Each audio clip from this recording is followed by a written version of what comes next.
تفسیر القرآن آج کا سبق سورۃ الانعام آیت نمبر 4 سے 7 تک۔ اعوذ باللہ من الشیطان الرجیم، بسم اللہ الرحمن الرحیم۔ وما تأتیہم من آیۃ من آیات ربہم الا کانوا عنہا معرضین۔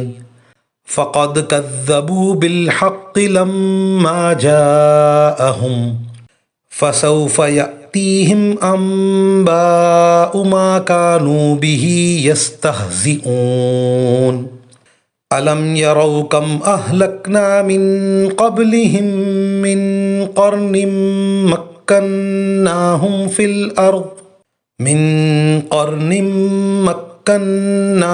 في الأرض ما لم نمكن لكم وأرسلنا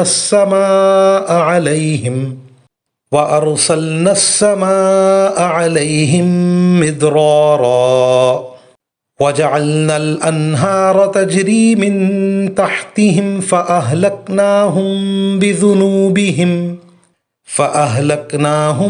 بذنوبهم وأنشأنا من بعدهم قرنا آخرين وَلَوْ نَزَّلْنَا عَلَيْكَ كِتَابًا فِي قِرْطَاسٍ فَلَمَسُوهُ بِأَيْدِيهِمْ لَقَالَ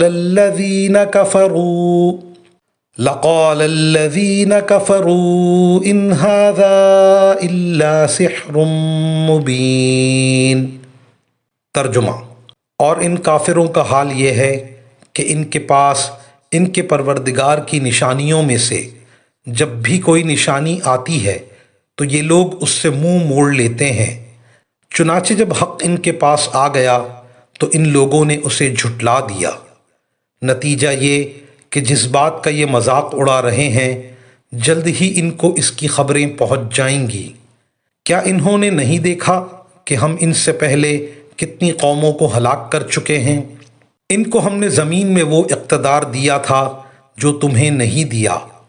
ہم نے ان پر آسمان سے خوب بارشیں بھیجیں اور ہم نے دریاؤں کو مقرر کر دیا کہ وہ ان کے نیچے بہتے رہیں، لیکن پھر ان کے گناہوں کی وجہ سے ہم نے ان کو ہلاک کر ڈالا اور ان کے بعد دوسری نسلیں پیدا کیں۔